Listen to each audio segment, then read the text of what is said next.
Hello everyone. सो आज हम देखेंगे यूटीआई के बारे में। यूटीआई क्या होता है? यूटीआई यूरिनरी ट्रैक्ट इन्फेक्शन, जो हमारा यूरिनरी ट्रैक्ट में इन्फेक्शन होता है उसी को हम यूटीआई कहते हैं। जैसे कि यहाँ पे हमने डिफिनेशन लिखा है, UTI is defined as any infections in any part of urinary system such as kidney, bladder, urethra and urethra.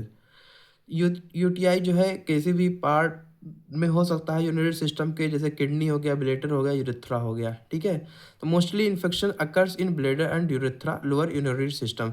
जो मोस्टली इन्फेक्शन होता है वो लोअर यूरिनरी सिस्टम में होता है, जैसे कि ब्लैडर में हो गया, यूरिनरी ब्लैडर में हो गया, यूरेथ्रा में हो गया।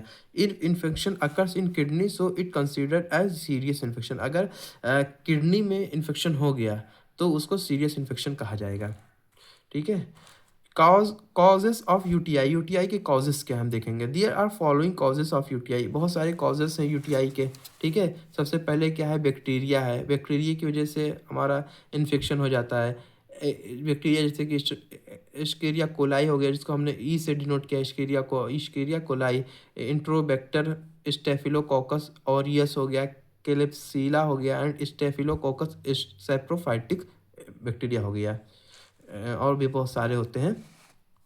वायरस में हमारा एडिनो वायरस हो जाएगा, फंगाई में हमारा कैंडिडा एल्बिकन्स हो जाएगा, और पैरासाइट्स में स्किस्टोसोमा, हेमिटोबियम एंड ट्राइकोमोनास वेजिनैलिस हो गया। ये हमारे जो कॉजेस हैं कि जिससे होता है UTI, urinary tract infection. Bacteria हो गया, वायरस हो गया, फंगाई हो गया, पैरासाइट हो गया।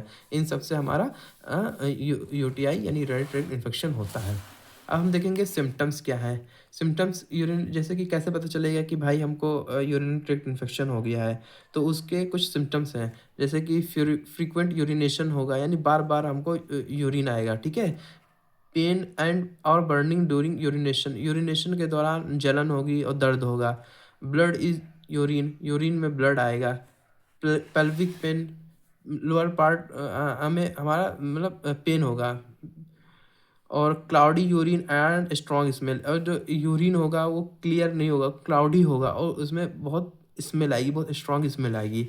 फीवर एंड चिल्स, मतलब कि ठंड लग के बुखार आएगा, फीवर भी बहुत ज़्यादा होगा। Classification of UTI drugs. UTI drugs classified as following. UTI drug को किस तरफ क्लासिफाई किया गया है? सबसे पहले बैक्टीरियोस्टेटिक एजेंट के उसमें क्लासिफाई किया गया है। बैक्टीरियोस्टेटिक एजेंट क्या होता है? जो बैक्टीरिया की ग्रोथ को रोकता है उसको बैक्टीरियोस्टेटिक एजेंट कहा जाता है। जैसे कि सल्फोनामाइड्स हो गया, टेट्रासाइक्लिन हो गया, नाइट्रोफ्यूरेंटॉइन हो गया। ये बैक्टीरिया को किल नहीं करते, इसकी ग्रोथ को रोकते हैं। बैक्टीरिया की ग्रोथ को वहीं पे स्टॉप कर देते हैं, जिससे बैक्टीरिया की ग्रोथ आगे बढ़ नहीं पाएगी और कुछ वक्त के बाद में वो बैक्टीरिया अपने आप खत्म हो जाएगा। अब देखेंगे बैक्टीरियोसाइडल एजेंट। अब बैक्टीरियोसाइडल एजेंट में जैसे कि कॉट्रिक्सामोल कॉट्रियोमोक्साजोल हो गया, पेनिसिलिन हो गया, सिफेलोस्पिरिन हो गया, अमीनोग्लाइकोसाइड्स हो गया, फ्लोरोक्विनोन्स हो गया। ये बैक्टीरिया को किल कर देते हैं, इन्हें बैक्टीरिया को मार देते हैं। ये कैसे मार देते हैं? बैक्टीरिया का जो सेल वॉल है या फिर बैक्टीरिया का जो सेल मेम्ब्रेन है उसको डिस्ट्रॉय कर देते हैं। बैक्टीरिया के सेल मेम्ब्रेन और बैक्टीरिया के सेल वॉल को डिस्ट्रॉय कर देते हैं, जिससे बैक्टीरिया खत्म हो जाता है।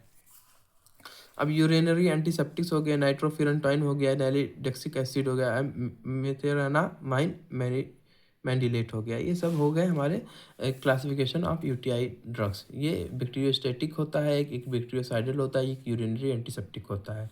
ठीक है, बैक्टीरियोस्टेटिक ग्रोथ को रोकता है, बैक्टीरियोसाइडल मारता है, और ये एंटीसेप्टिक जैसे कि नाइट्रोफिरनटाइन, नैलीडेक्सिक एसिड, मेथेनामाइन मैंडिलेट हो गया। Thank you.